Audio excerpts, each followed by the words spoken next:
gentlemen, and thank you all for making time to join us this morning to commission the newly established educational television studios, precisely TEK TV, and an ultra-modern animation studio here at KNUST. Once again, good morning and thank you for coming. Before we begin proceedings, I have the singular honor to invite the Catholic chaplain, Reverend Father Dr. Peter Ademensa, to also invite the presence of God into our midst so we can proceed.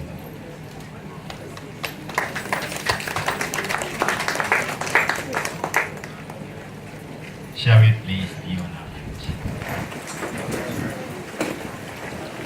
Almighty God, giver of all good gifts, the gift of a new day gives us the opportunity to offer you thanks and praise. We thank you for the gift of this day. We thank you for the gift of our lives. We thank you for bringing us from far and near for this ceremony. We are here this morning, Lord, to commission TEK TV station. We acknowledge that without you, we can do nothing. So we invite you to be present among us in this program. Help us all so that at the end of it all, greater glory will be given to your name, and that you go a long way to lead this university to grow from strength to strength. This and many more we ask through Christ our Lord. Amen. Please be seated. Thank you very much. At this point in time, ladies and gentlemen, we have cause to begin proceedings. And as I began by saying, we are here gathered to witness yet another important landmark in the history of this university, the commissioning of these animation laboratories and educational TV studios.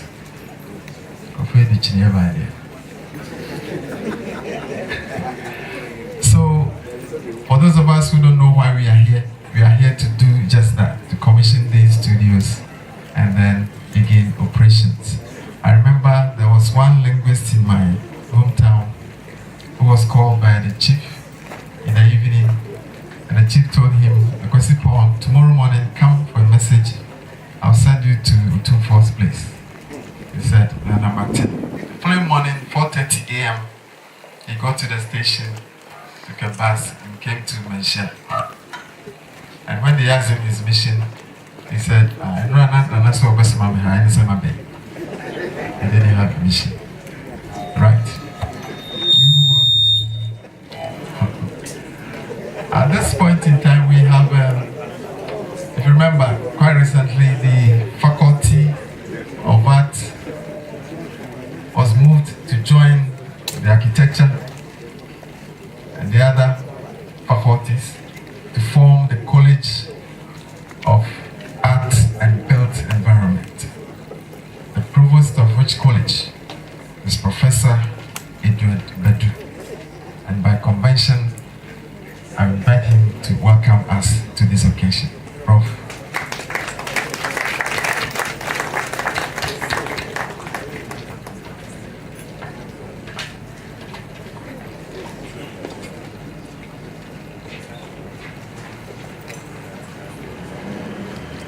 The Honorable Deputy Minister of Education, Honorable Samuel Kuzito Ablakwa, the Honorable Deputy Minister of Communication, Honorable Edward Atusapon, the Vice Chancellor of K University, the Pro-Vice Chancellor, the Acting Registrar, College Provost, Deans and Heads of Department, Deputy Registrars and Registrars of the colleges, invited guests, the press, ladies and gentlemen.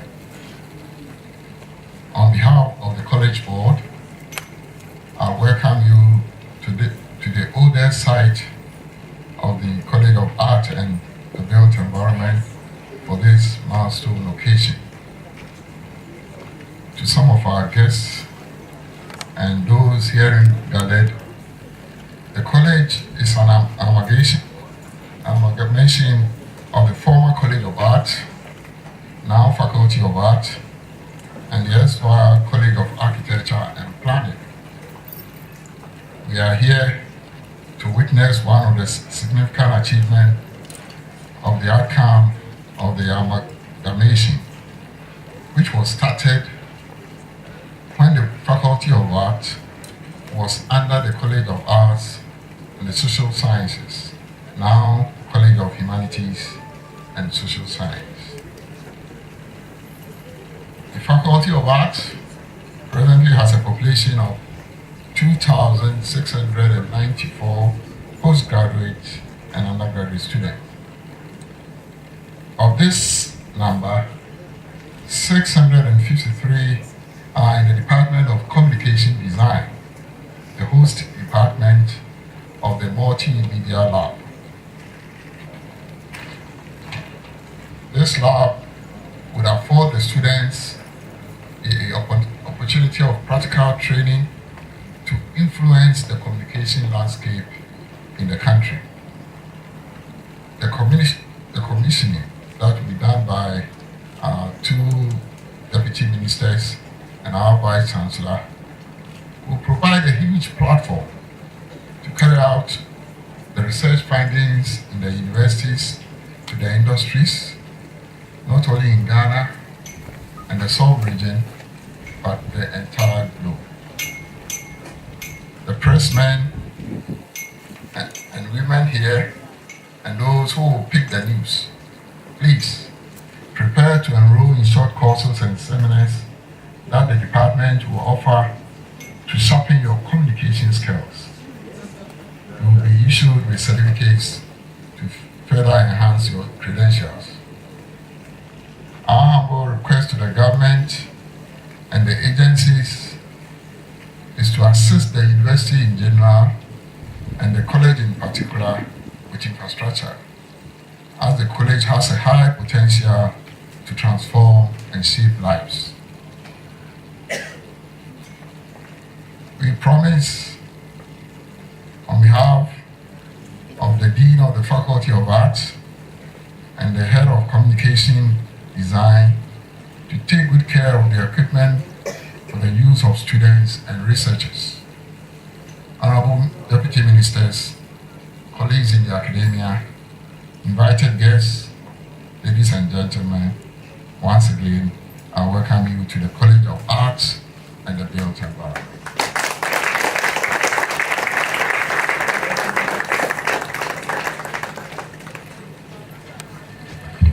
Thank you very much. I normally refer to some of these applauses as very anemic. I want a very pregnant one.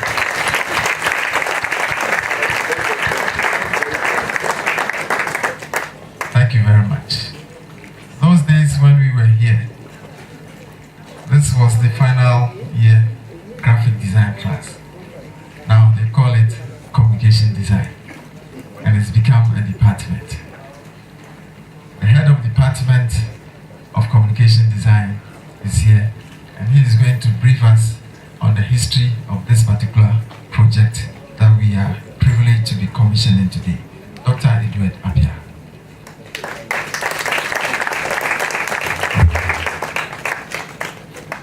Mr. Chairman, the Vice Chancellor, Pro Vice Chancellor, Honorable Deputy Minister for Communication, Honorable Deputy Minister for Education, Acting Registrar, Finance Officer, College Provost, Deans, Directors, Heads of Department present, invited guests, ladies and gentlemen. I'm happy to warmly welcome you to this morning's short but historic ceremony to commission our multimedia equipment and also to inaugurate the studios of KNUST-TEK TV as we have named it. Mr. Chairman, the Department of Communication Design, as has been said by my provost, is one of the 6 departments in the faculty. In line with current thinking in design education, the department in 2006 reorganized its programs and changed the name from graphic design to the current name, communication design. As part of this reorganization, the Department of Communication Design introduced animation, multimedia, and film video production courses to train students for the film and broadcasting industry in Ghana and beyond. It has since then been training qualified manpower needs for advertising, design, both print and web, multimedia, broadcasting, animation, and filming industries. And our students have continued to champion the design-driven solutions of the industries in Ghana. Mr. Chairman, the program requires that students in their third year go out for 1 semester internship training in order to gain practical and on-the-job experience and to prepare them for the real world of work. But before they go, we felt the need to ensure that they affirm themselves in the foundation of what they intend to do. The department therefore felt the need to establish our own studios, something that will contribute towards the human resource capacity building through an integrated, specialized educational-based multimedia and television settings to garner the national and international recognition. What we are about to witness today was therefore born out of the desperate desire to create a platform that will not only give students the cutting-edge knowledge in multimedia education, but the needed apps in digital broadcasting and industry field. The entire project is made up of the following: a sound laboratory capable of recording music and voiceovers for all activities. 2, a TV live studio capable of housing 6 programs at a time. 3, animation laboratory equipped with 10 pieces of 21.5-inch LED backlight display iMac with 2.7 GHz quad-core Intel Core i5 and 3 HP Z23i-inch IPS display screen with high-end Wacom tablets for drawing and illustrations. 4, a master control room capable of transmitting 3 different channels at a go. And lastly, post-production studio with 3 i7 3.7 GHz megahertz servers. All these facilities and equipment costs 673,649 Ghana cedis and a dollar component of $409,950 US. And all these were through the IGF.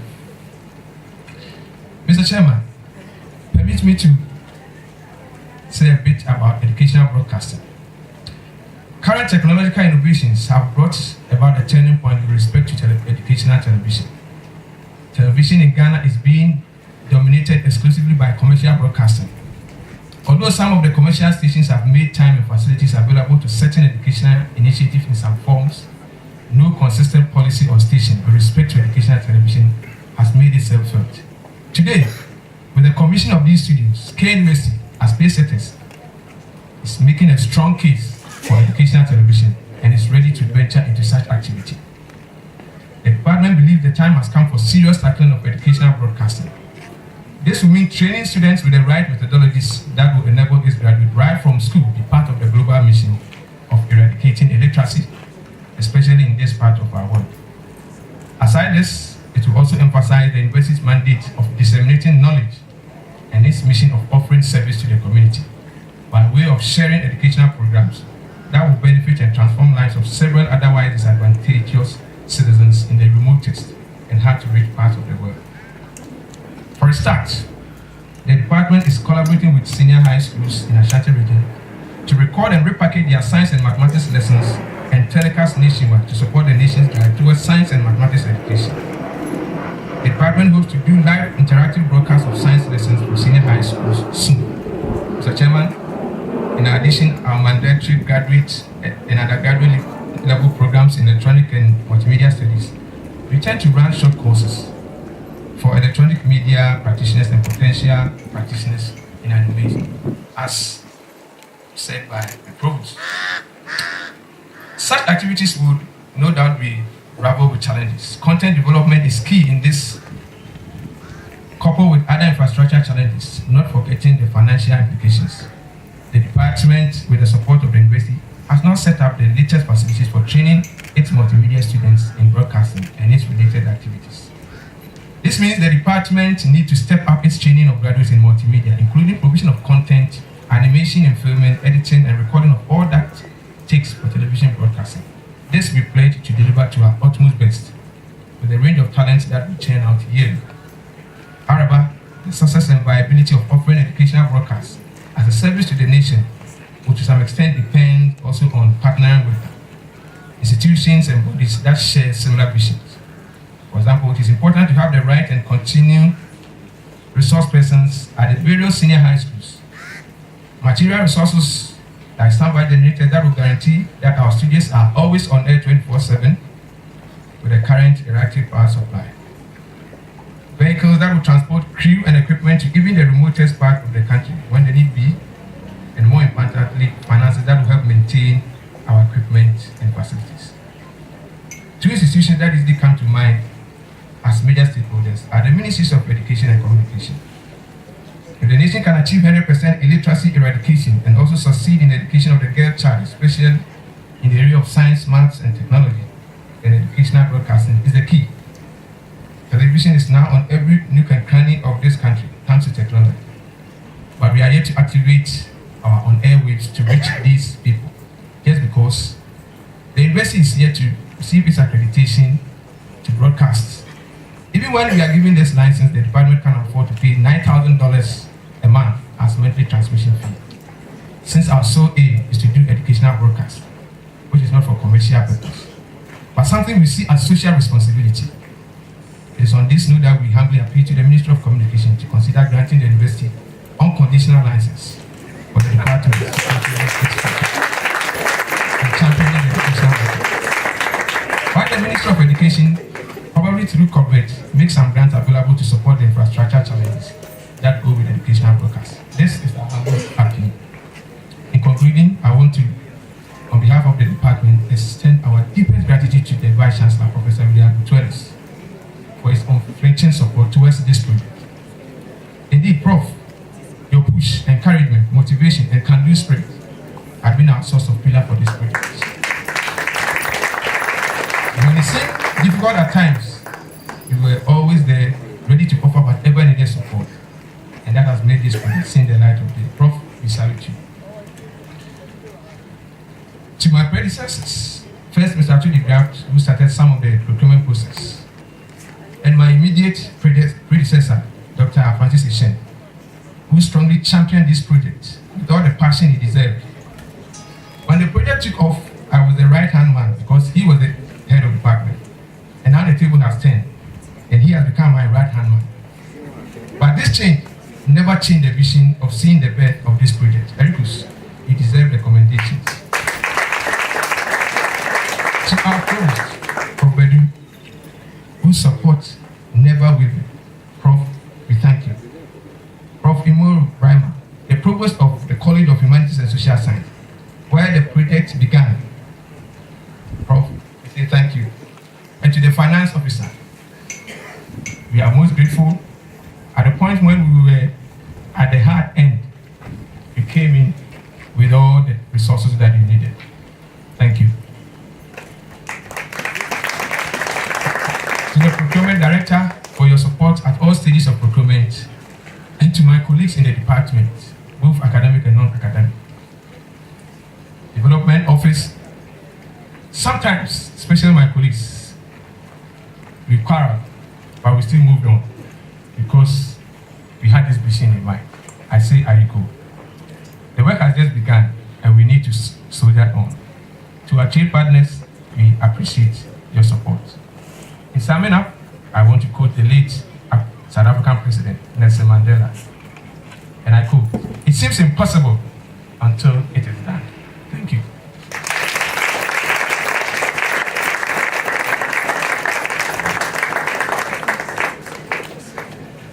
Thank you very much. The memory verse there is the unconditional license.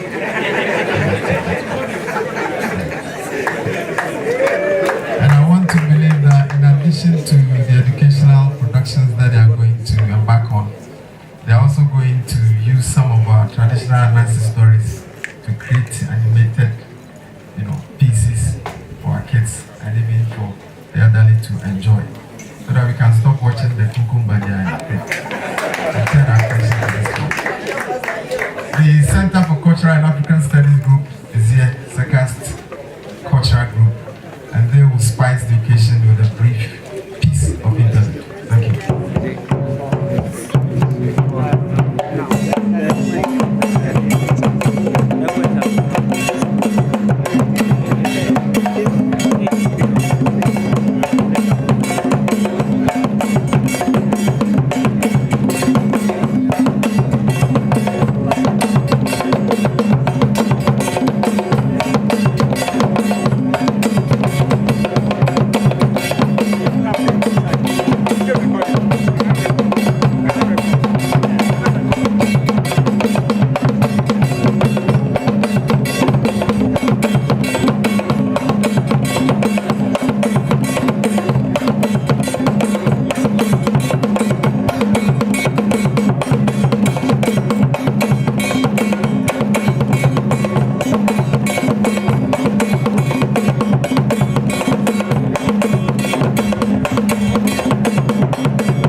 Secast Cultural Group. He is a very young, energetic, smart personality, a Sunday school teacher, or anything. Professor William Otubeles is our Vice Chancellor, and he will speak to us now. The Honorable Deputy Minister of Education, Mr. Okujeto Blakwa, the Honorable Deputy Minister of Communication, Honorable Atusapon, also representing the Honorable Minister of Communication, Dr. Omane Guama, directors from the Ministries of Communication and Education present, the Pro Vice Chancellor, the Acting Registrar, Provost of the College of Art and Built Environment, Provost of other colleges present, colleague members of convocation, other staff of the university, distinguished invited guests, members of the media, ladies and gentlemen. On behalf of the management, staff, and students of this university, I welcome all of you to this morning's program aimed at commissioning the KNUST-TEK multimedia facilities. A lot has been said by the provost and the head of department. Today's commissioning is a historic landmark in the annals of this university and to understand the landscape of the country's higher education system.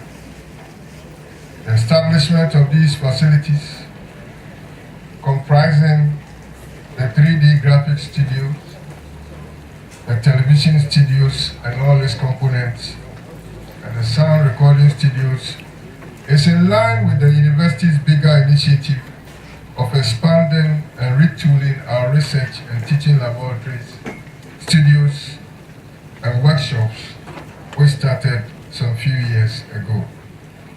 This initiative has resulted in the establishment of the state-of-the-art central laboratory, the oil and gas laboratories, the chemical and petrochemical laboratories, and greenhouses in the Faculty of Agriculture, both automated and manual, and several teaching laboratories in our departments and faculties. The program has also seen the retooling of some of our existing laboratories and studios. Today, as we commission these facilities, we add onto our capacity as a top science and technology university in the sub-region and bring a new dimension to the training of our students in the communication and design program at the Communication Design Department of the Faculty of Art within the College of Art and the Built Environment. The teaching and skills training in the department has been limited by the lack of these logistics, and thus we have had to rely on others to augment the gaps, sometimes to the inconvenience of the partner or stakeholder. However, today brings an end to this limitation. These facilities, especially the 3D graphic studio, would also enhance the training of our architects and engineers. Distinguished ladies and gentlemen, the provision of these facilities, apart from the training of our students, also provide the university with the capacity and opportunities for educational broadcasting, as we have been told already, information dissemination, especially with respect to research uptake, production of educational materials, which we hope and believe our sector ministry, the Ministry of Education, will take advantage of.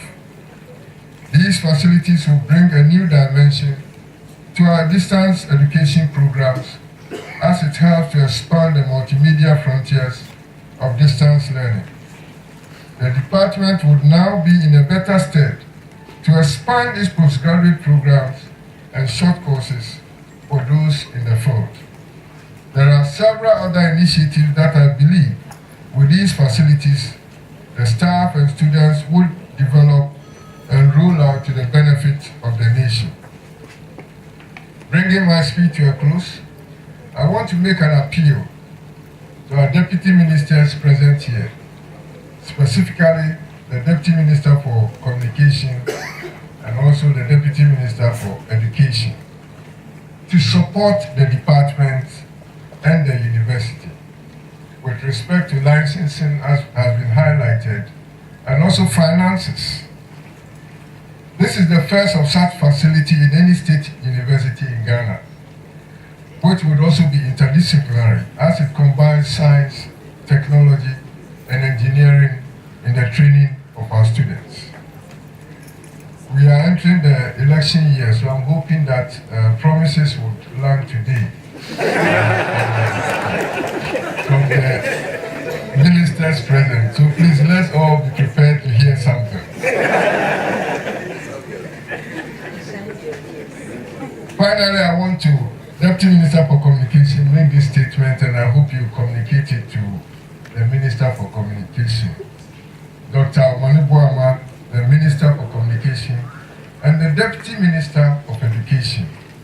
I want to put him on record in charge of tertiary, that's Honorable Okujata Blakwa, for coming to commission the facilities. And quite apart from that, for their continuous interest in the growth and development of this institution. We want to thank you for your support.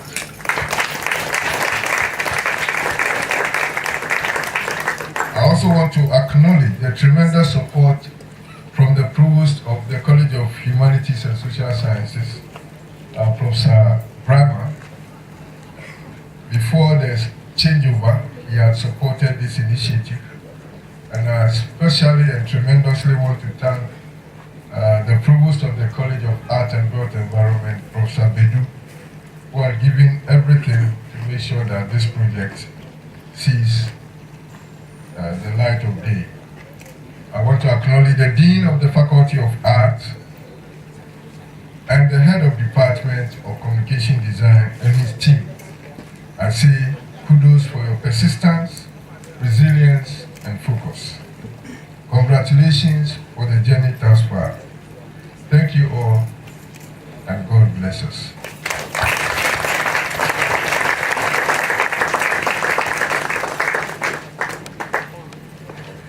Give me a professorial clap.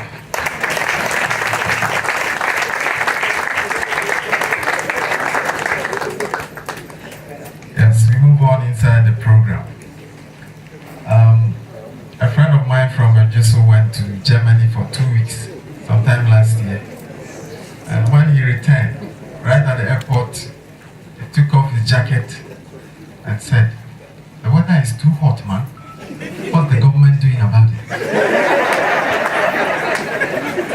By popular request, Seconds Band will give us a brief piece before we continue.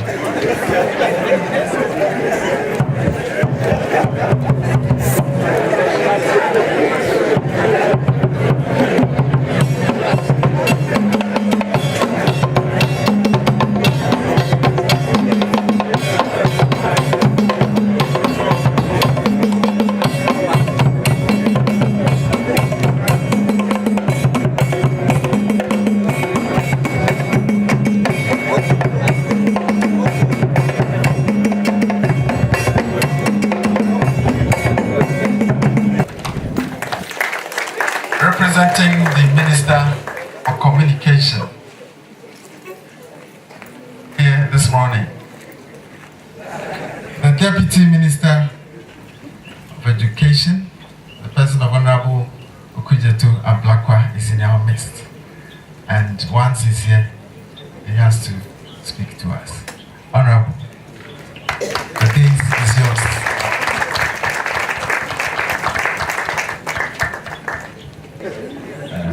Thank you very much, Mr. Pamford. I very much agree with Pamford, because this is the only country that if you cannot do something, the local parlance for that thing you cannot do is that Abai Ajiutu. So I very much agree with the weather analogy. Yeah. We have to be blamed for everything. Our dear Vice Chancellor, Professor Otuelis, and you know, I have been discussing with a very dynamic Vice Chancellor what his plans are for the future, seeing that he's now an outgoing Vice Chancellor. And then I heard the MC refer to him as a Sunday school teacher. So I knew that God will now have more assignments for him.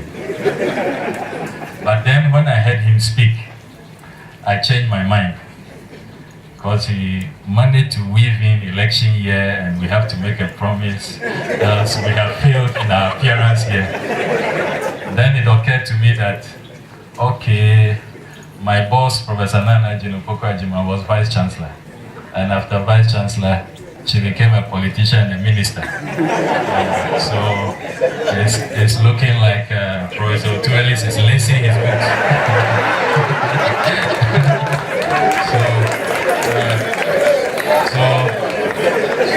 So I'll go and tell my minister and the president that it looks like more Vice Chancellors are getting ready.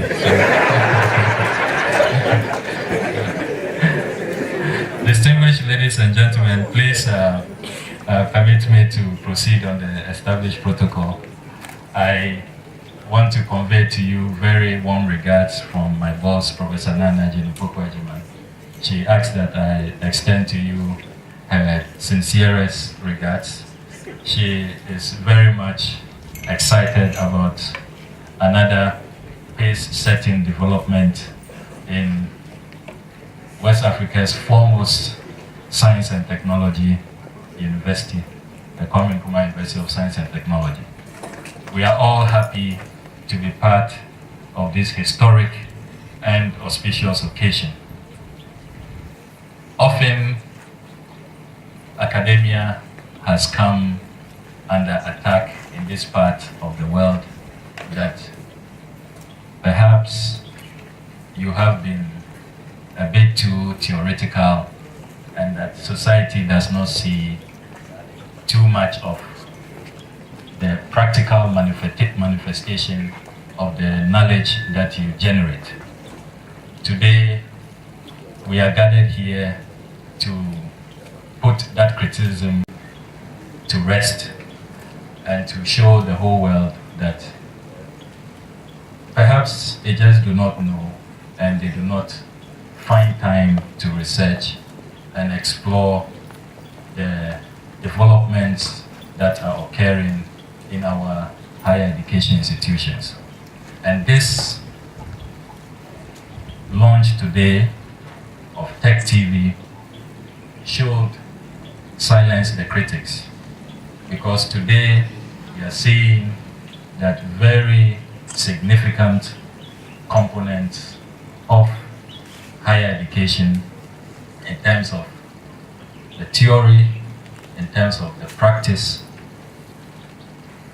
and to break it down further, technology, engineering, and the arts are coming together to create for us what we are here to celebrate, TEK TV.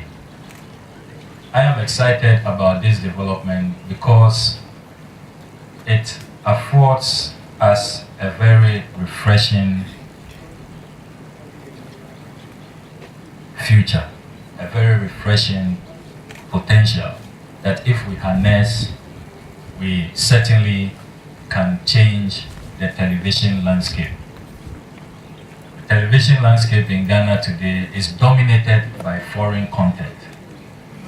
You come to Ghana and you switch on our television stations, and if you are not careful, you will be asking exactly which country are you. It's dominated by the soap operas from our beloved Mexican nations. We have a situation where even the content for our children, the animations that they watch, there is nothing Ghanaian about it. There's hardly anything even African about it. So when you tune to the kids channels, you see the Flintstones from America, you see Harry Potter from Great Britain, and then these days there's a Rasta Mouse from Jamaica, and they are speaking some patois. Already we are trying hard to let our children appreciate the English language at that tender age, because they have to combine that with the local language, and then we now have to expose them to patois and all kinds of other accents which they do not understand. So our children are growing up very, very confused, and they are not too sure exactly what society they are. And we have no idea, if we are to quantify what that does to their confidence, what it does to their emotional upbringing, what it does to the understanding their community, what it does to patriotism, nationalism, how to identify their society and the context within which they live. And no wonder often when you listen to Kate and King, it's as though everything Ghanaian, everything African is bad, and everything from outside, everything foreign is good, because that is all that they are exposed to. But today we have the opportunity to see the birth of TEK TV that has a strong program department, as we have been informed, and that program department is going to specialize on content, delivering to us our own content so we can see ourselves, we can have our own identity promoted. And I foresee in the very near future that content from this Department of Communication Design will be beamed across the whole world. international channels we'll be looking for, because there's really that need. These international channels these days want to show that they are multiculturally diverse and that they have content from all parts of the world. That's why you see CNN focusing on Africa, they have Africa programs, you have BBC having, you know, Africa programs and all of that. But when it comes to animation, when it comes to other content which we can show, we don't have them. And often you notice that they will have to come and even do their own production. But if we have it here and we have our own production, you can begin to even imagine how much IGF we can generate from the content that we develop here. So my appeal to the pioneers and the foundation management and staff of TEK TV is that please dare to be different.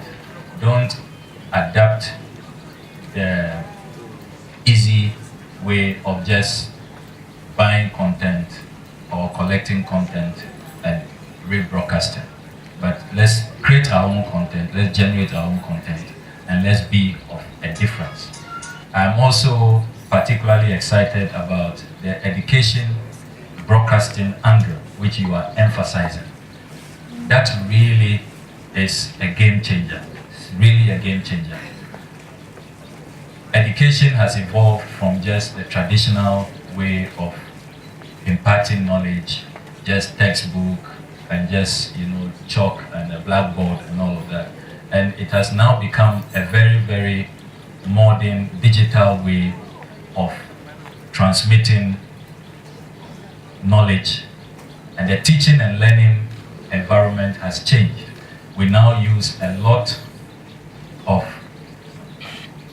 multidisciplinary tools, largely multimedia tools. And that is why at the Ministry of Education, about a decade ago, a new agency was created. And I've always teased Mr. Mallet, the head of that agency, that his agency, the title is so long, nobody remembers that agency. It's known as CENDLOS, the Center for National Distance Learning and Open Schooling. CENDLOS, you know, that's us, that's Ghana. We like, you know, big names. So we identified about a decade ago that we need to create a special department that will be tasked with a view to introduce a lot of multimedia in the way we teach and learn. And if you recall, it started from then President Kufuor's special initiative on education. If you recall, there was the special science and maths television programs for our children on Ghana television. So the Center for National Distance Learning and Open Schooling took that up, reproduced it on CDs, and made the content available to our pre-tertiary institutions. We are now working with CENDLOS to roll out the next level, which involves technology, having a fiber optic backbone, so that all our pre-tertiary institutions can be connected. But herein comes TEK TV, which has the ability to even broadcast to the whole country. And the whole day, we can have very educational content available to our schools. So I want to, in honor of the Vice Chancellor's, I don't know if it was an appeal or a threat, but maybe in the middle, since it's an election year. I want to say that we have a lot going on with CENDLOS, the Center for National Distance Learning and Open Schooling. Their agenda is similar to what you want to achieve with TEK TV. And we currently have some funding from the World Bank under the Secondary Education Improvement Project. There's an ICT component. So I promise that I will speak with Mr. Mallet right after here, so that he will come and partner you, and then I'm sure that partnership will be very helpful moving forward. So Prof, please be rest assured, I will make sure I call Mr. Mallet so you speak to him yourself before I leave this campus. And then we can get the partnership ongoing. I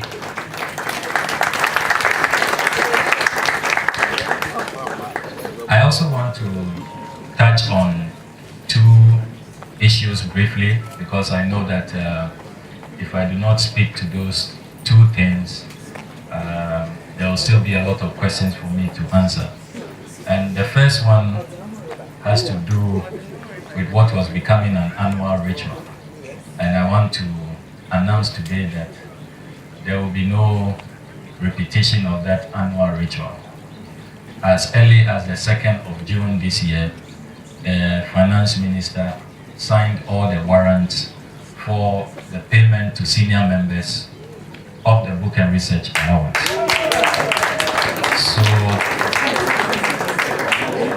So a total sum of some 37 million Ghana cedis has been released and is going through the process. You know the process. When the finance minister signs, Controller and Accountant General, then Bank of Ghana, then NCTE, the National Council for Tertiary Education, then NCTE will transmit it to the various institutions, the various campuses. I saw the KNUST figure of about 6.53 million Ghana cedis. You have the biggest figure in Ghana. And I support that, because here we have the science and technology professors and doctors, and they are the people we want to really promote and prioritize. We are prioritizing science and math, so that's the way to go. So this 37 million Ghana cedis has been released, and I have evidence of that. I brought that so that I'm very serious.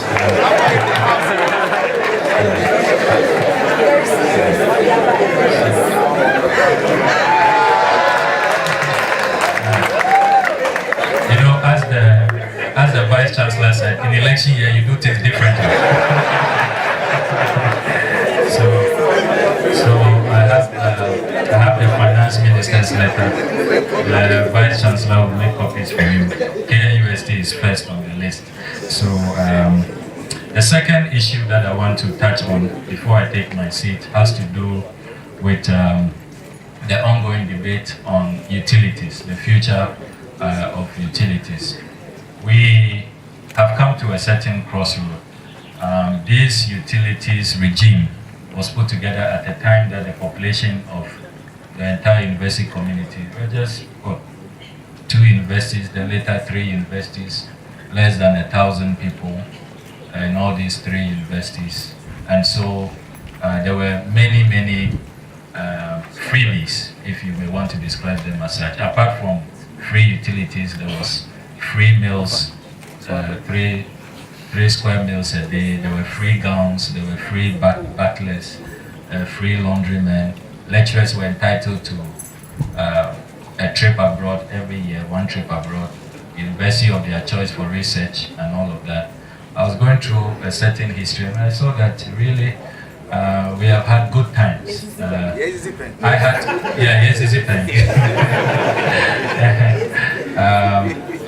Unfortunately, my parents didn't meet early, so I couldn't enjoy the good old days. But we have noticed that with time, you know, we lost the free meals, we lost the cleaners for our rooms, the one in a room, we lost the trips abroad for lecturers and all of that, because a decision had to be made, looking at the massification of the population and the number of institutions. Do we continue to create a very elitist system where the majority are kept out, they cannot enter, qualified applicants are left out, and then only a few continue to enjoy this? Or do you appeal to consciences and then open up space, let everybody make some sacrifices so that many more can come in? And I think that yes, there was a battle. I remember joining the Mobrawa struggle as a student leader those days, Yentia and all of that. But eventually we reasoned up and we proposed the GET Fund. And I am always proud of the student movement for proposing the GET Fund. It has really helped. But for the GET Fund, virtually everything, 98% goes into, 98% of GOG resources go into salaries, remunerations, working conditions. You have nothing left for capital investment, infrastructure expansion, lab equipment, and all of that. It's GET Fund that comes to help, and we all see the impact of GET Fund. Every institution, every district. So we now have more than 340,000 students at the tertiary level. And can we continue with some of these, the remnants of the good old days? Yeah. So that's a debate that we need to have, especially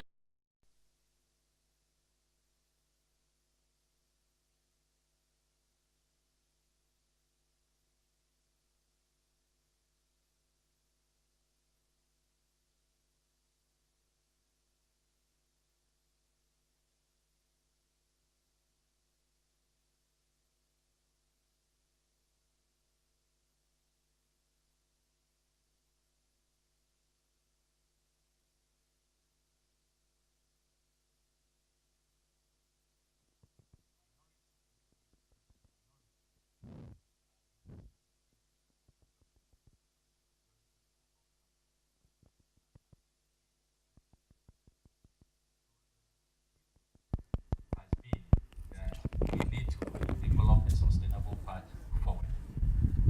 So if you look at the cabinet directive, which still stands, the cabinet directive to the Ministry of Power and ECG is that educational and health institutions should be exempted from mass disconnections.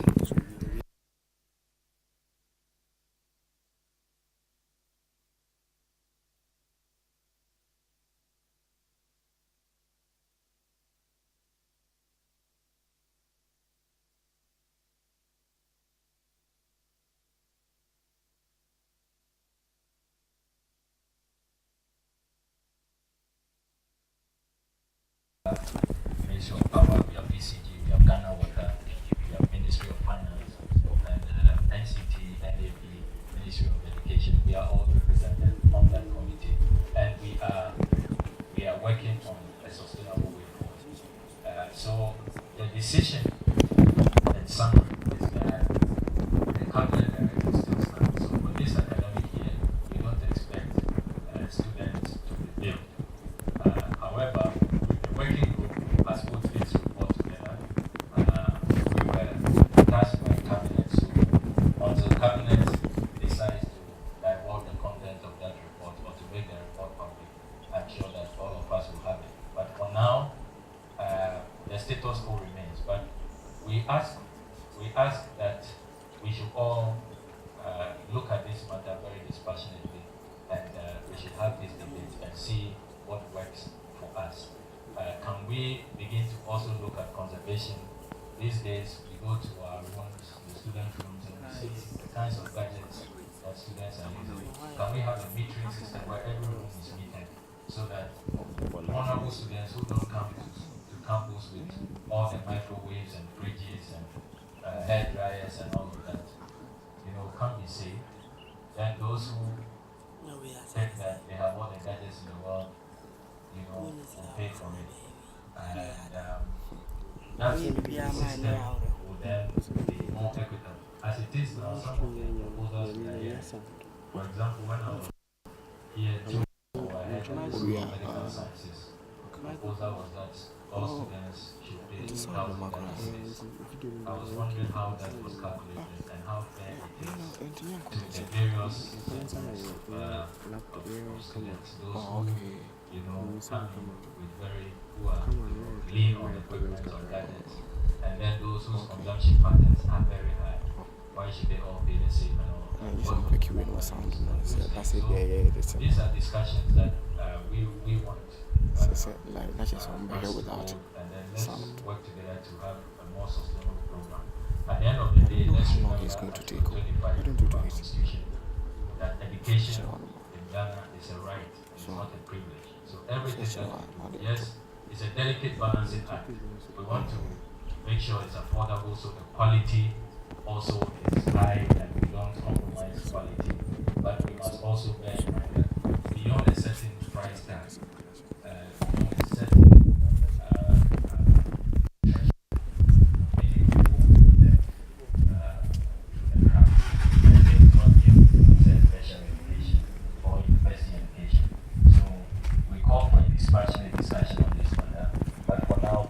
the decision is that no new bills, no new fees. We do hear that some departments, being very dynamic and very proactive, have already billed and collected some monies. I do pray that God will touch their heart to refund the money to the students, because we are going to be paying back. You know that when you are talking in a tertiary institution, they are autonomous. People in the media wonder why I have become so soft these days, and we don't have any teeth to bite. You can't bite, even if they call you baby with a sharp teeth. You'll only be biting yourself, because these are very autonomous institutions. University councils, academic boards decide what to do. The act and the laws are very, very clear. So we can only appeal and appeal again that the boards and the councils will reconvene and take a second look at these decisions, so that we can all at least be on the same page and work together moving forward. So finally, let me, on behalf of the Minister of Education, Professor Nana Jinopoko Ajiman, the government and people of Ghana, congratulate the Kwame Nkrumah University of Science and Technology under the very visionary and dynamic leadership of Professor William Otu-Ellis, and to congratulate the Department of Communication Design for what we are here to celebrate. You have indeed made Ghana proud and made all of us proud. Now when we are all over in the world on international conferences and all of that, we'll ask them, do you guys have your own television channel? We do in Ghana. You know, KNUST has led the way, and we can also beat our chest and be proud of you and to be part of the bragging rights. So congratulations once again, and thank you very, very much for making us proud. God bless you all.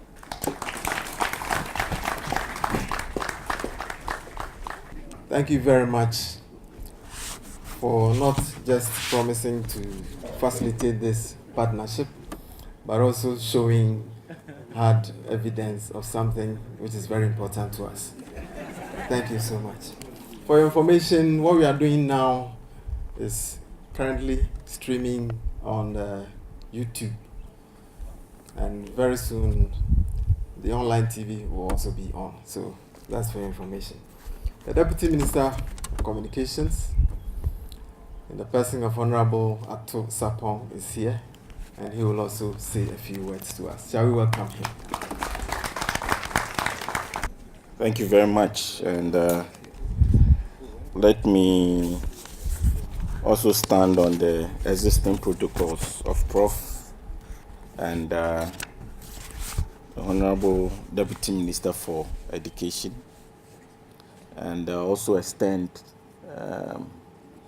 warm greetings from the Ministry of Communication and my boss, Dr. Edward Omani Buama, who, as at 5 p.m. yesterday, was really getting prepared to come here this morning.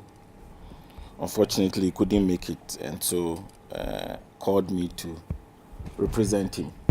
So here I am.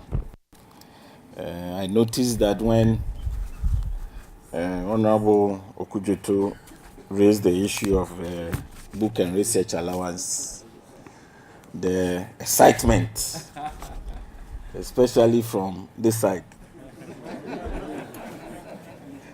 was great. An indication that it's something that they've been looking forward to.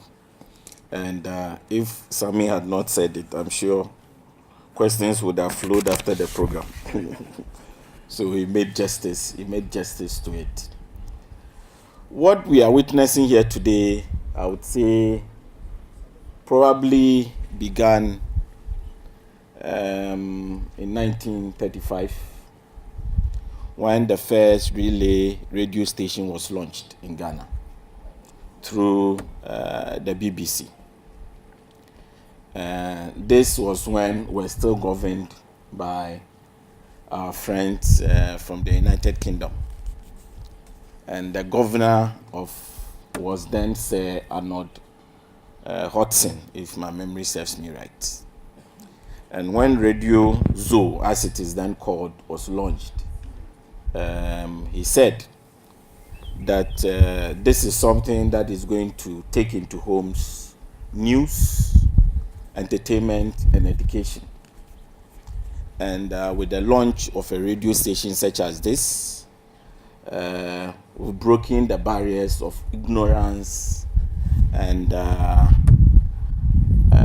isolation that leads to obstacles in our path towards progress. I would say that many years or many decades after that, the landscape has changed. In fact, indeed, in 1965, the Ghana Broadcasting Corporation was born. And Ghana just had one radio station and one television station. And each day we're all glued to GTV, watching popular Ghanaian programs. So we grew up watching programs like Osofu Dazi and the Koshes and Super Odis and Obres. And the only foreign programs that I remember I watched was the German League, which was being shown on Saturdays. And then the other one they called Jake and the Fat Man, that I remember that we watched. Apart from that, we were always anxious every Sunday, waiting for Talking Point to end, so that we can go and watch Osofu Dazi. And for some of us who grew up in some little village in central region, where in the whole community there will be probably one man with a black and white television set, you have to be very nice to his children between Friday and Sunday afternoon, so that you'll be granted the permission to stand behind the window and peep Osofu Dazi. Woe unto you if on the field of play, maybe you kicked him small, then you would have the unfortunate situation of him drawing the curtains as soon as he saw that you have appeared behind his father's window to watch TV.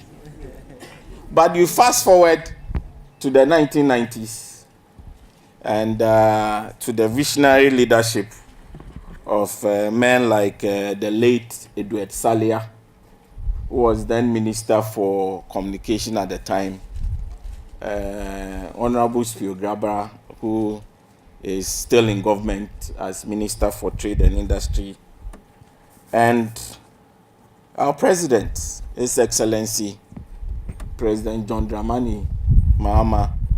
They decided in the 90s that we need to change the media landscape, change the radio landscape, change the broadcasting landscape, and even change the telecommunication landscape as a whole. So between 1994 1995, we licensed our first private radio station, which is currently still operating, Joy FM at the time, as the first properly legalized, authorized station.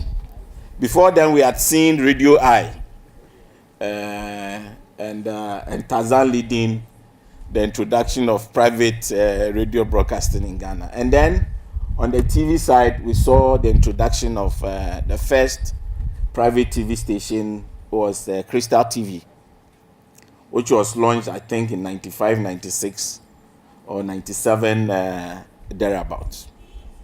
You fast forward to the current state, and from a monopoly of one TV station, GTV, one radio station, Radio Ghana, with the most popular news being at 1 p.m. And we're talking to a former Minister of State who would say that at 1 p.m. you needed to wait and listen to the news at 1 and be sure that you still have your job before you can have your lunch, because you might be having lunch and will be told that you have just been fired. So you need to listen to the Radio Ghana news at 1 before you can have your lunch. But here we are today with over 364 radio stations in Ghana.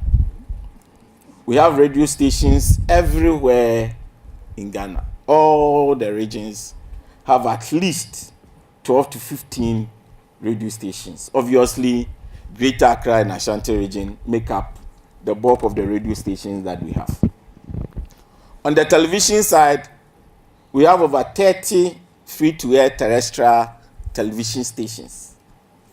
Those that you need a small area on top of your roof to receive. But for those who wanted to get everywhere at a go, they chose to deploy what we call a satellite technology. And for the satellite, what we call direct-to-home individual channels, we have over 40. So from one TV station to over 70 television channels, from one radio network to over 364 radio stations in Ghana. This is how far we have come as a country. So today you can listen to radio anywhere, you can watch TV anywhere. And as technology evolved also, it brought about what we call convergence.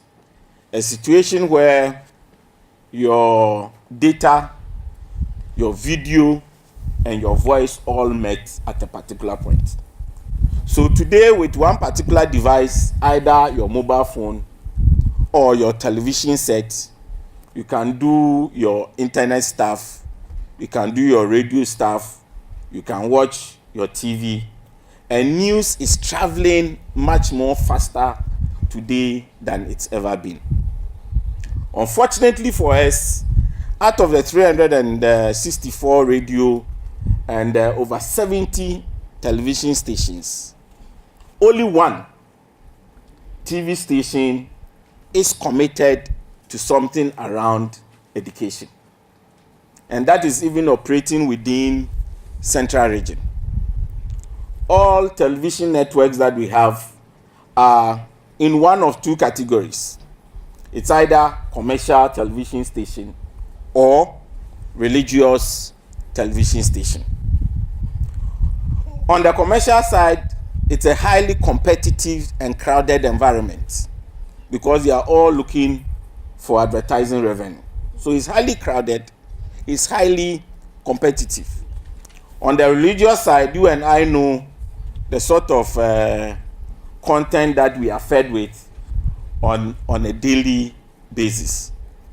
It is therefore refreshing that Kwame Nkrumah University of Science and Technology has taken this bold step in changing the dynamics of how we watch TV and the content that we are fed.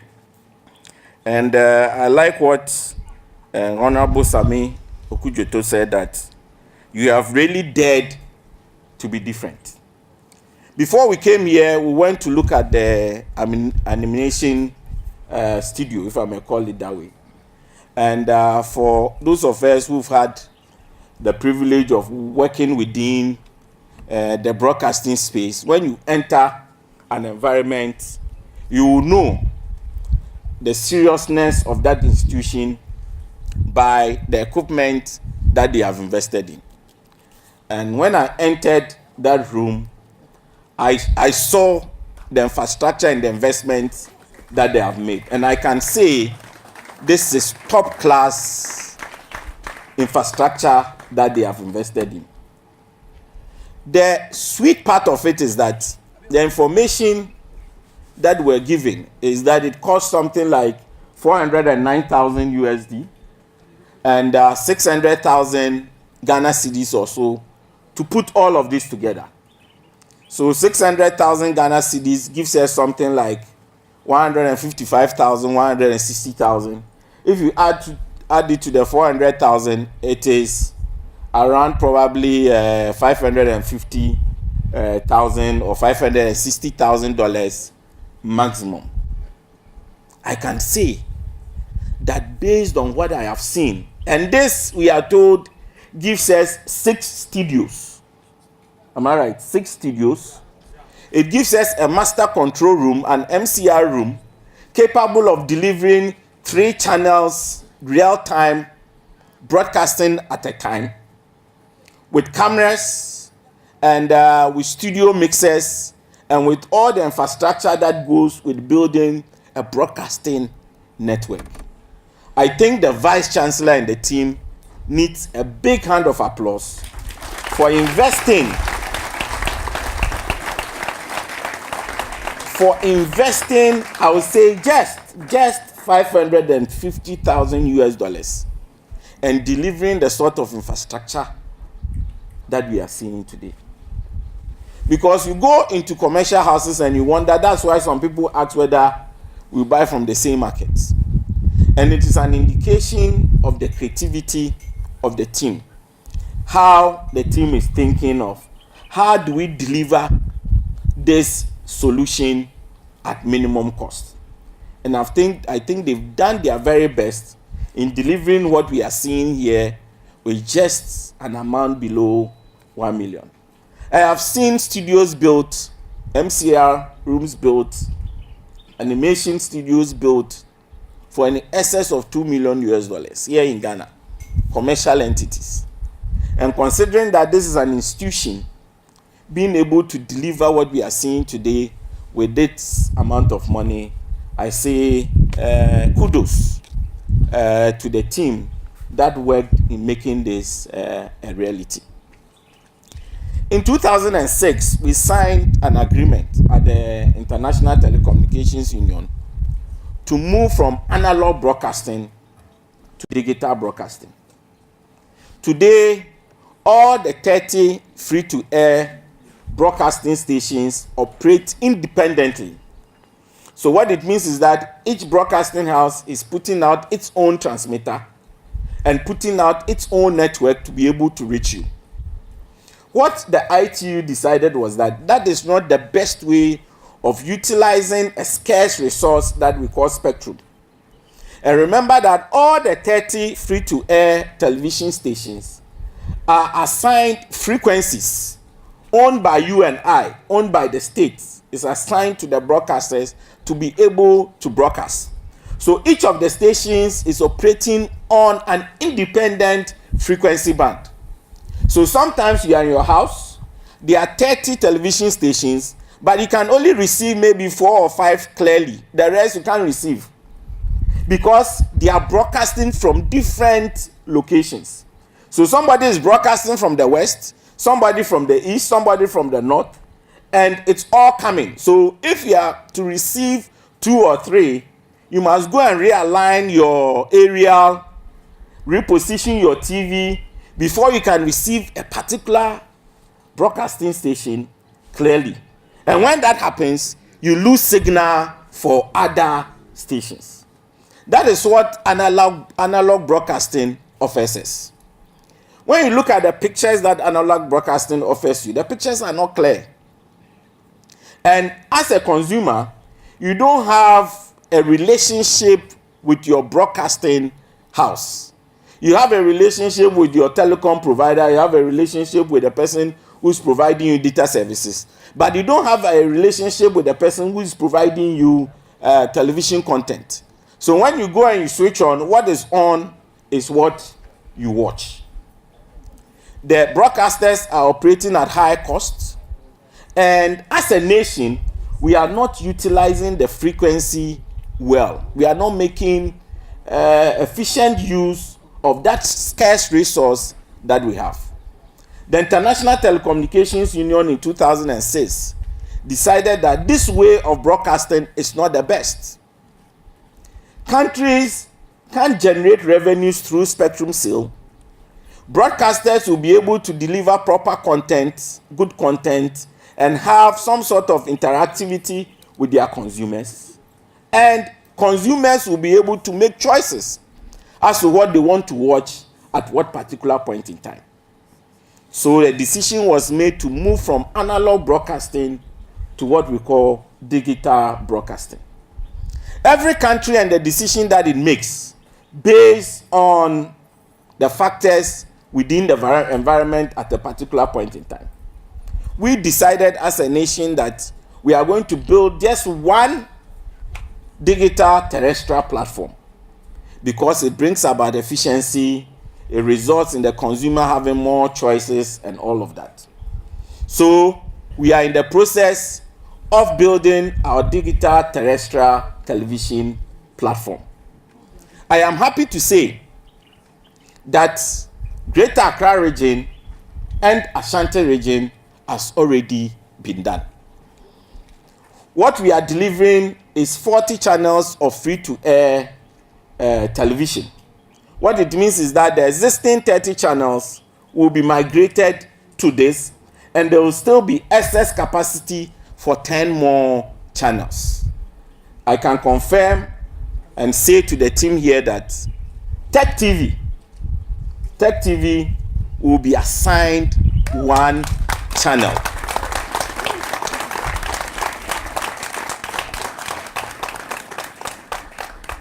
The good news is that putting you on the terrestrial platform gives you automatic transmission on the digital platform. Today, broadcasters who are broadcasting terrestrially, to go satellite, they have to pay for the satellite spectrum and also have to pay for transmitting to you in a terrestrial form. So they pay twice. So if we put you on terrestrial and leave you there, what it means is that you only be able to reach homes that have terrestrial TV reception. Either they have a terrestrial or digital TV set, which is costing in excess of 3,000 Ghana cedis, or they've been able to acquire a terrestrial digital set-top box, what you call STB, to be able to receive. We believe that that is not the efficient way of reaching all Ghanaians. In fact, the platform that we are building only will be able to reach 90% of Ghanaians. There will be some 10% who will not be able to receive the digital terrestrial TV reception. For those people, we have decided that we are going to offer them the opportunity to receive it through satellite. So what it also means is that we are not only giving you a channel to transmit this terrestrially, we are also going to put you on the direct-to-home, what we call satellite platform, so that anybody who has a satellite box at home will be able to receive TEK TV as well. In addition, TEK TV will not, apart from ensuring that they get their content from here, from their broadcasting studio or from their play out to the head end. That is where everything is being broadcast. So you need to find a way of getting the content from here to your head end. Everything that we are going to do for TEK TV, in terms of ensuring that you are on the digital terrestrial platform, ensuring that you are on the satellite platform as well, will be for free. So your transmission cost of $9,000 will be saved.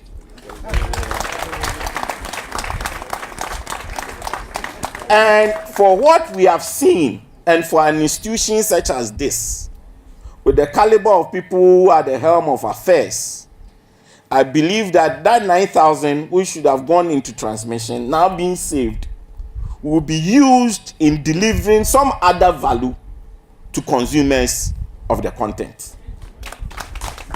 I believe so.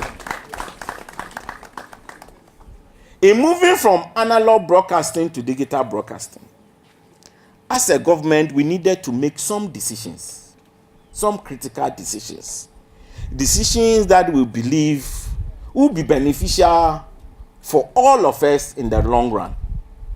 And one is around the content that is aired on television. So just last week, we finished the digital terrestrial television policy. Next week, hopefully, the Minister for Communication will be tabling it at Cabinet. And once Cabinet approves, it becomes a policy which will guide all of us as we transition from analog broadcasting to digital broadcasting. One of the decisions that we made was around what we watch on TV during prime time. Prime time, we have defined it as starting from somewhere around 6 a.m. and ending at 9 a.m. and somewhere 6:30 p.m. and 10 p.m. when we think that we are all at home. And we may be watching TV with our children and with our spouses and enjoying this thing which commenced there in 1935. We are hoping that watching TV, it will give us the news, it will entertain us, but it will also educate us. So we decided that to start with 70%, now there's no policy like that. So you go to France, you go to Mexico, you go to some content fair, and you can buy content for $200 and come and put it on air, and sometimes translate it even into Twi, and say this telenovela in Twi. Indian for omoka Twi. Yeah. So we believe that we must start somewhere. Our proposition in the cabinet, in the policy document, is that 70% of content that will be aired during prime time must be local content. Must be local content. Because the local industry is dying. The local industry is dying. This is content that has been shown abroad for years. In fact, the producers have made all the money they needed to make. They have canned it. In broadcasting, they use the word canned. It means that it's like it's in archives. And then we go and buy it. And because it is in archives, and they've canned it, and they've made all the money they needed to make, they are ready to offload the content to you at cheap amounts. So our broadcasters, in cutting corners, in maximizing revenue, enhancing their profitability, and making their shareholders very happy, would rather go and buy this content and put it on air for our children to consume. So you'll be at home one day and your daughter will go out and come back, and one earring that you give her is now 4. Your daughter will go out or your son will go out one day, come back home, and instead of putting the trousers where it should be, to be somewhere else. Because what they are watching somehow is transforming them.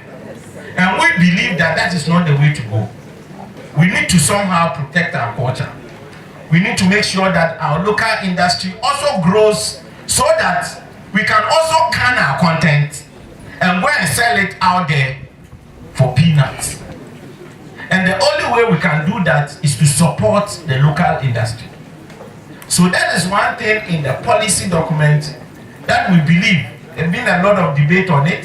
The broadcasters were not happy with 70%, but we're happy to hear the broadcasters saying that graduated, start from 50%, move it to 70, then move to 75, which is an indication that at least they share the convictions that we have, that we need to do something to change the landscape. We've also decided that 21st of September 2017 and 21st September is an important day in the life of Ghana. So we've decided that on 21st September 2017, analog broadcasting will be physically switched off. And digital broadcasting will be how we are going to watch television. And the transitional arrangement will be starting from the 1st of July. As I said, Greater Accra and Ashanti is up. We are hoping that between July and September, all the other regions will be up. By 1st October, we'll have a nationwide digital terrestrial television platform, and we'll do what we call simulcast or parallel run. You have your analog television running. For those who can afford a set-top box, you can also go and invest in a set-top box. But we'll give a period of 12 months for all of us to go through that process. There will be public education, there will be adverts on your TV, there will be billboards, there will be adverts on radio, and on 21st October 2017, we would physically turn off our analog transmission. And we'll say that Ghana will be the 3rd country in Africa that would have migrated successfully from analog broadcasting to digital broadcasting. I'm happy to say that the model that we decided we're going to use are models that are being copied all over. Nigeria has copied our model and is currently in the process of implementing our model in moving from analog transmission to digital transmission.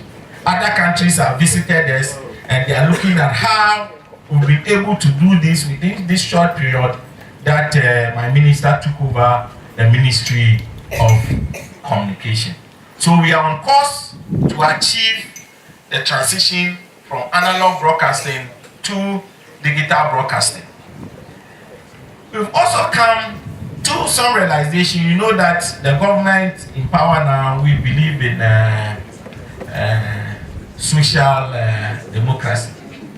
We believe that there is power at the bottom of the pyramid, and that we all have to stretch a hand in ensuring that life is better for everybody.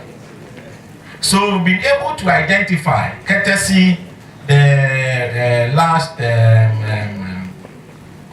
living standard survey, which was carried out, that there are about some 1 million households that could be classified as vulnerable.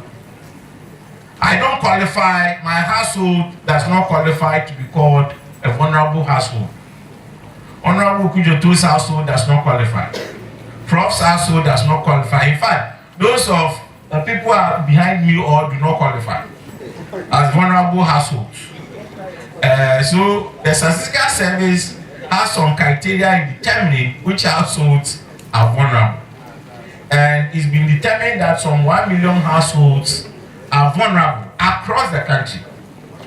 We have made adequate provision to ensure that we provide these households with some set-top box through some modalities that we will send to cabinet for approval, so that these households, 1 million of them, will be able to access television when we move from analog to digital. For the 3.8 million or so other television households, we don't classify you as vulnerable. And so we expect that between now and 21st of September 2017, when we switch off, you would have bought a set-top box as approved by the National Communications Authority and has conformed to the specifications of Ghana, which you'll be seeing on your TV, and will be ready for the move from analog broadcasting to digital broadcasting. Let me add to TEK TV that you've joined a community that is progressive in nature. To survive in this community, you must have the right content. And I'm happy that you are targeting a particular group within society, offering us education. Content is key. Apart from that, these young men and women who have been educated here, allow them to flourish in terms of creativity and innovation. There may be mistakes here and there, but it is through the mistakes and the failures that we learn and become better people. Apart from that, don't just leave it as TEK TV so it will work. Put some resources and some effort in branding it so that the look and feel will be exciting enough for our children to tune in and watch and learn things from it. Remember that your competition is not only the other broadcasters, but your competition is also with the mobile phone. The WhatsApp is competition, YouTube is competition, all the streaming that you have around here is competition. And I believe that you position enough that 10 years down the line, we'll look back and say, this venture that we began 10 years ago has grown and is the talk of town. In conclusion, let me just reaffirm what Honorable Okujeto said, that within the e-transform project that we are executing, there's a part for connectivity. And the Ministry of Education is leading that, but we are supporting that initiative. And as he speaks to the schedule officer at education, I'll also be speaking to the schedule officer, the project coordinator for that project. And I hope they will be able to coordinate work in ensuring that they provide you with the necessary support to be able to deliver the mandate. Let me thank the university community for two things that you've done for us. First, our secondary data center. Ghana has a national data center in Accra. We have a secondary data center. That secondary data center is located on this campus. And Kwame Nkrumah University of Science and Technology is hosting us. This is where our secondary data center is. Whatever happens in Accra is mirrored here. So even if something happens in Accra, quickly, within 5-6 seconds, we'll be able to pick up what is happening here on this campus. And we appreciate the Vice Chancellor and the team who worked with us in making sure that our secondary data center became a reality. Let me also congratulate you for partnering us with the incubation center that we have here. Some of you might not know, but we have an incubation center here that over the period has been able to churn out, I think, close to 30 young men and women who have gone through the process and are in diverse areas doing very interesting things. In fact, one of them I led to one of the broadcasting houses, and they are currently using a software in managing the account receivables. I want to wish the team well and to congratulate you again on behalf of my boss and to say that at the Ministry of Communication, our doors are always open to listen to you, to support you, and to help you in moving forward.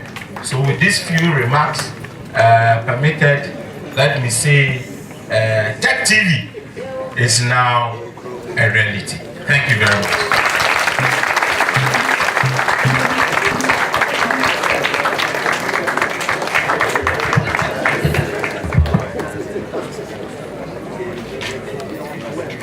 Thank you very much. TEK TV will be assigned one channel, and that is our second memory verse. We are getting closer to the end of the first part of today's program, and by the powers conferred on me as the MC, I would like the Vice Chancellor to, at this point in time, in a few words, appreciate the ministers in our midst, and also possibly disclose the summary of the content of that letter that was given to you.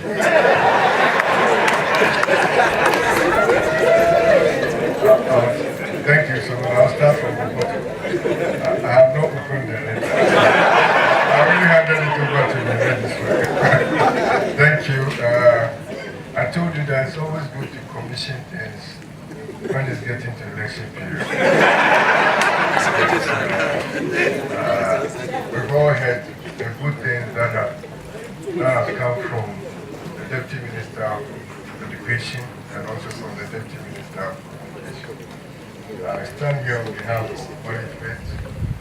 First, let me even start from the Council of the University Management staff and all the student body to say a big thank you for the wonderful things you have mentioned.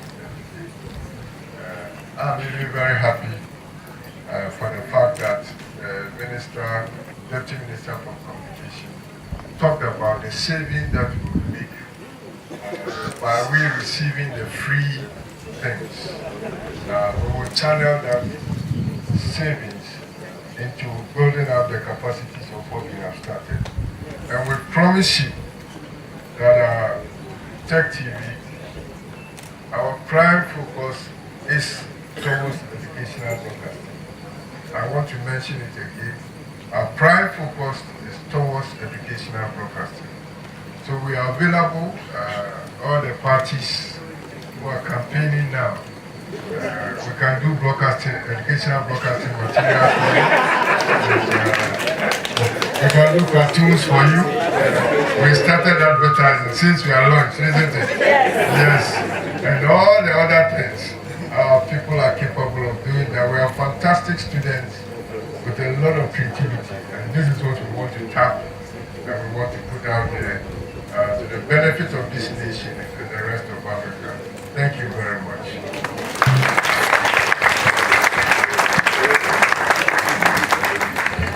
Thank you very much, Mr. Vice Chancellor.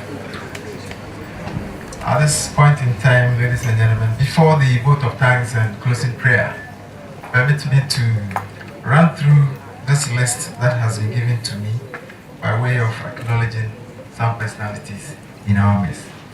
In no particular order, ladies and gentlemen, we have in our midst the Acting Registrar, Mr. Bernardo.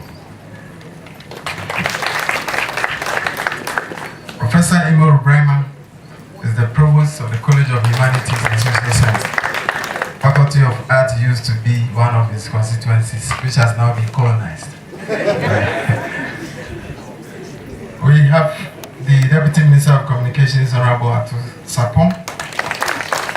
Our own Vice Chancellor, Sunday School teacher, is here. The Deputy Minister of Education, Honorable Kujatu Ablakwa. Pro Vice Chancellor, Professor Samuel Ni Okai. Professor Adam Asamoah is the incoming Provost of the College of Engineering. Mr. Bart Plange is our internal auditor. Reverend Father Dr. Ade Mensah, Catholic Chaplain.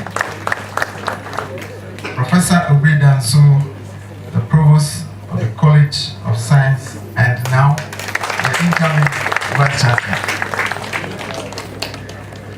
Mr. Kwesi Cherry is the Director of Works and Physical Development. Professor Esu Afram is the Head of the Department of Architecture. The Dean of the Faculty of Art, Dr. Osei Puku, is here. The Provost of the College of Art and Built Environment, Professor Edward Badu, is also in the list.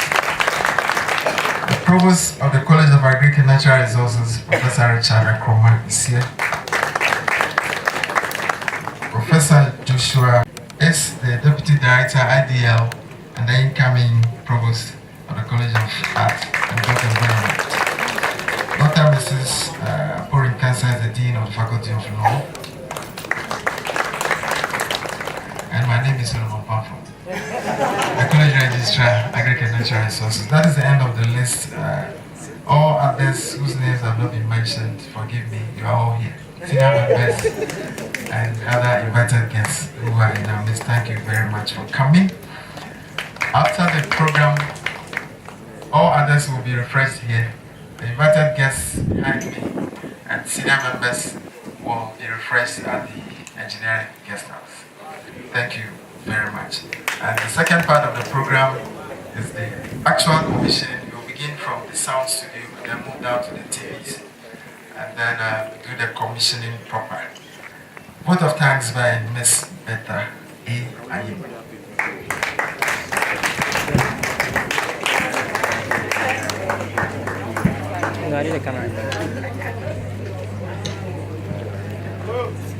Thank you very much. I think it's just appropriate to say a big thank you. We can't do much more than just say thank you. And that is how far we humanly can do.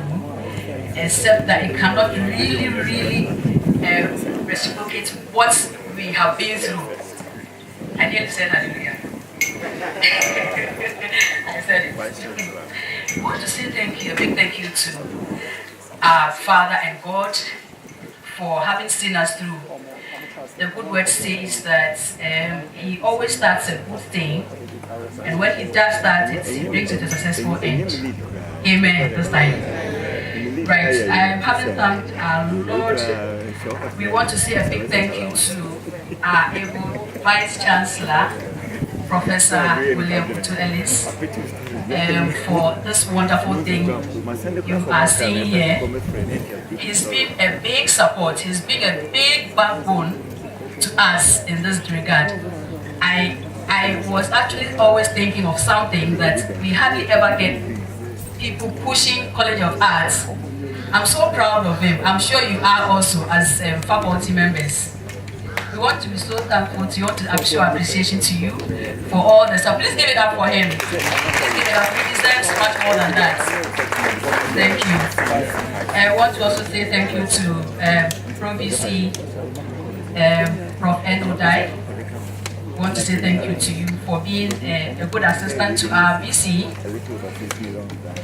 Can I give a clap? Thank you. The Minister of Communication. I just think we should give a bigger one to him, another bigger one to him, just to remind him that he's made some promises and we're looking up to it. At a point in time, I thought that the project was delaying, but in all things, the Lord says we should give thanks unto him, because it has happened that this commissioning is taking place during this period, which is the electionary year. And so the promises made, I know they always deliver when they do promise, because they'll add it, because they want to always come back, they will add it to their promises. Thank you so much. And that's Honorable Atul Sapon. I'm sure your director, your deputy, your director would hear that. We thank the director so much. And we want to also thank Honorable Okujetu, who is the Minister of Education. Deputy Minister of Education, we are saying thank you so much. I know Professor Nana would also get the appreciation that we are sending forth through you to her. We want to move on and say thank you to our Prof. Bedu. Thank you so much. Thank you so much. We know architecture, let's say built environment and art are supposed to have been partners. We thank you for making this marriage that we have come together now a very beautiful one, for supporting this project. Thank you so much for thank you. And to all our provosts present at this occasion, at this function, I want to say thank you very much for making this occasion a beautiful one. In fact, this one when I got here was like, are we going to have our invited guests coming in? The place looked a bit empty. Thank you so much for provosts being here. Our deans, our heads of sections and departments, want to say thank you so much to you for supporting us in diverse ways. Want to say thank you a lot. Reverend Father Daimensa, thank you for gracing this occasion with us. We thank you so much. Our precious invited guests, we are thanking all of you. We can't just mention everybody's name, but we appreciate you. We know you are here. We want to show our appreciation to you by saying thank you to you. And finally, all protocol observed. We want to say thank you. Thank you. Thank you.